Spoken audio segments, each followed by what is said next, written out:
দর্শক আমন্ত্রণ সকাল ৯টা নিউজে, সাথে আছি আমি তাসলিমা তিথি। বৃহস্পতিবার থেকে উত্তরাঞ্চলে ৩ দিনের নির্বাচনী প্রচারাভিযান শুরু করছেন বিএনপি চেয়ারম্যান তারেক রহমান। বিএনপির মিডিয়া সেলের সদস্য সাইরুল কবির খান এই তথ্য জানিয়েছেন। প্রচার অভিযান শুরু করতে বৃহস্পতিবার দুপুরে রাজশাহীর উদ্দেশ্যে রওনা দেন তিনি। দুপুর ২টায় রাজশাহী মাদ্রাসা মাঠে প্রথম নির্বাচনী সমাবেশে বক্তব্য দেওয়ার কথা রয়েছে তারেক রহমানের। এরপর বিকেল ৫:৩০টায় নওগাঁর এটিএম মাঠে এবং রাত ৭:৩০টায় বগুড়ার আলফাতুন্নেসা খেলার মাঠে পৃথক নির্বাচনী সমাবেশে বক্তব্য রাখবেন বিএনপি চেয়ারম্যান। ৩ দিনের কর্মসূচির অংশ হিসেবে আগামী ৩০ জানুয়ারি বিকেল ৩টা ৪৫ রংপুরের পীরগঞ্জে শহীদ আবু সাইদের কবর জিয়ারত করবেন তিনি। পরে বিকেল ৪:৩০টায় রংপুর ঈদগাহ মাঠে নির্বাচনী জনসভায় অংশ নেবেন। এছাড়া ৩১ জানুয়ারি দুপুর ২টায় বেসিক শিল্প পার্কে এবং বিকেল ৪টায় ঢাকা টাঙ্গাইল মহাসড়কের দরুন চরজানা বাইপাস এলাকায় জনসভায় বক্তব্য দেওয়ার কথা রয়েছে। এই সফরে দুদিন বগুড়ার হোটেল নাজের রাত্রি যাপন করবেন তারেক রহমান। ২২ জানুয়ারি সিলেট থেকে নির্বাচনী প্রচার শুরু করার পর এ পর্যন্ত বিএনপি চেয়ারম্যান ১৬টি জনসভায় অংশ নিয়েছেন।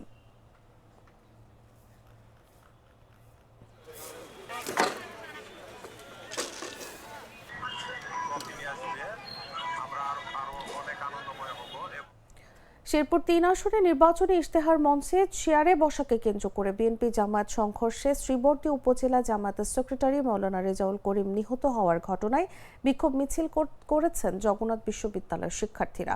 বুধবার রাত 11:30টার দিকে বিশ্ববিদ্যালয়ের মূল ফটকের সামনে থেকে বিক্ষোভ মিছিল শুরু হয়ে পুরান ঢাকার তাঁতিবাজার ঘুরে বিশ্বজিৎ চত্বরের সামনে এসে সংক্ষিপ্ত সমাবেশের মাধ্যমে শেষ হয়।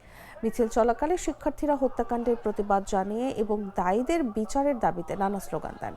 তারা অভিযোগ করেন নির্বাচনের আগে সহিংসতা ও রক্তপাতের মাধ্যমে ভয়ভীতি ছড়ানো হচ্ছে, যা গণতান্ত্রিক পরিবেশকে মারাত্মকভাবে ক্ষতিগ্রস্ত করছে।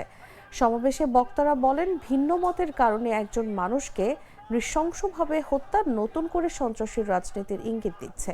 তারা দাবি করেন নারী নির্যাতন ও রাজনৈতিক সহিংসতা বাড়লেও প্রশাসন ও নির্বাচন কমিশনের কার্যকর ভূমিকা চোখে পড়ছে না। বক্তারা অবাধ, সুষ্ঠু ও নিরপেক্ষ নির্বাচন নিশ্চিত করতে হত্যাকাণ্ডে জড়িতদের দ্রুত গ্রেফতার ও দৃষ্টান্তমূলক শাস্তির দাবি জানান। বিচার না হলে শিক্ষার্থীরা রাজপথে আরও কঠোর কর্মসূচি দেওয়ার হুঁশিয়ারি দেন। বিক্ষোভে ২ শতাধিক শিক্ষার্থী অংশ নেন।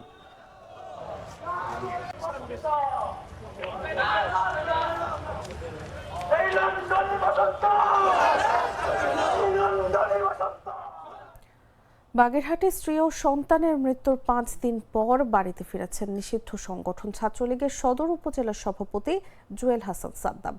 বুধবার রাতের দিকে বাড়িতে পৌঁছেই তিনি সাবেকডাঙ্গা গ্রামে স্ত্রী ও সন্তানের কবর জিয়ারত করেন। কবরের মাটি স্পর্শ করে আবেগ আপ্লুত হয়ে কান্নায় ভেঙে পড়েন সাদ্দাম। কবর জিয়ারত ও মোনাজাতে তিনি স্ত্রী ও সন্তানের আত্মার মাগফিরাত কামনা করেন এবং তাদের মৃত্যুর সুষ্ঠু তদন্ত নয় বিচার দাবি করেন।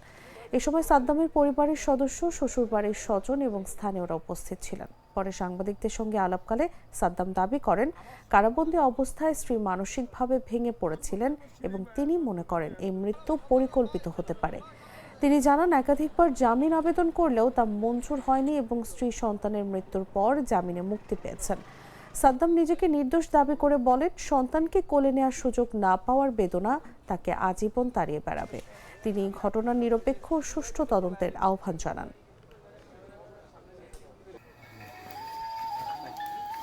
আমার স্ত্রী জামিন করানো আফায়া গেছে।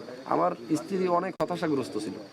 আজকে একটা জিনিস দেখেন, আমি জেলের ভিতরে, আমি আওয়ামী লীগ করি, আমি ছাত্রলীগের একজন নগণ্য কর্মী হয়ে আমি জেলে গেছি। আমার 3টে মাস সেলে রাখা হয়েছে, সেলবন্দি।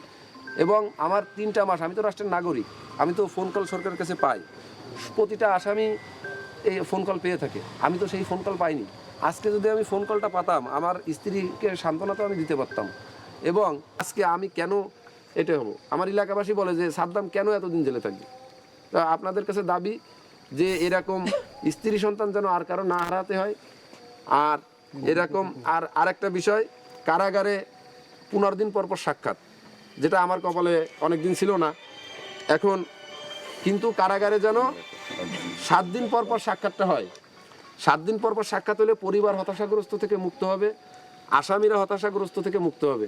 যদি এই আসামিরা পরিবার হতাশাগ্রস্ত থেকে মুক্ত হয়, তাহলে আমি মনে করি এরকম ঘটনা নাও ঘটতে পারে।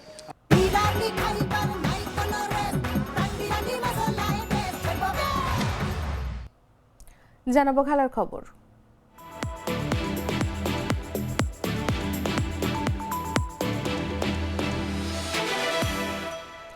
যুক্তরাষ্ট্রের ব্যাটার অ্যারন জোনসের বিরুদ্ধে ক্রিকেট ওয়েস্ট ইন্ডিজ ও আন্তর্জাতিক ক্রিকেট কাউন্সিলের দুর্নীতি বিরোধী কোডের 5টি ধারা লঙ্ঘনের অভিযোগ আনা হয়েছে। বুধবার এক সংবাদ বিজ্ঞপ্তিতে বিষয়টি জানানো হয়। অভিযোগগুলো 2023-24 মৌসুমে বার্বাডোসে অনুষ্ঠিত বিম 10 টুর্নামেন্টকে কেন্দ্র করে, যা CWI এর দুর্নীতি বিরোধী কোডের আওতাভুক্ত। 5টি অভিযোগের মধ্যে 2টি আন্তর্জাতিক ম্যাচ সংশ্লিষ্ট হওয়ায় সেগুলো আইসিসির দুর্নীতি বিরোধী কোড অনুযায়ী আনা হয়েছে। CWI এর অভিযোগে বলা হয়, জোন্স ম্যাচের কোনো অংশ পাতানো বা পাতানোর চেষ্টা করেছেন, দুর্নীতিমূলক প্রস্তাব সম্পর্কে তথ্য গোপন করেছেন এবং দুর্নীতি বিরোধী কর্মকর্তার তদন্তে সহযোগিতা করেননি। পাশাপাশি আইসিসি অভিযোগ করেছে, দুর্নীতির কোনো প্রস্তাব বা আমন্ত্রণের পূর্ণ বিবরণ এসিইউকে না জানানো এবং তদন্তে প্রাসঙ্গিক তথ্য গোপন বা বিকৃত করে তদন্তে বাধা দিয়েছেন তিনি। আইসিসি জানিয়েছে, এটি একটি বৃহত্তর তদন্তের অংশ এবং ভবিষ্যতে অন্যদের বিরুদ্ধেও অভিযোগ আসতে পারে। অভিযোগের পর জোন্সকে সব ধরনের ক্রিকেট থেকে সাময়িক বরখাস্ত করা হয়েছে। 28 জানুয়ারি থেকে অভিযোগের জবাব দিতে তিনি 14 দিন সময় পাবেন।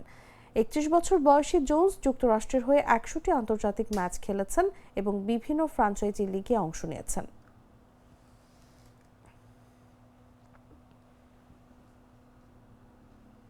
দর্শক, এই ছিল এখনকার মতো। এরপর দেখবেন বেলা 11টার সংবাদ। প্রতি মুহূর্তে সর্বশেষ খবর জানতে ভিজিট করুন jagonews24.com। ফলো করুন আমাদের ভেরিফাইড ফেসবুক পেজ এবং সাবস্ক্রাইব করুন জাগো নিউজের ইউটিউব চ্যানেল।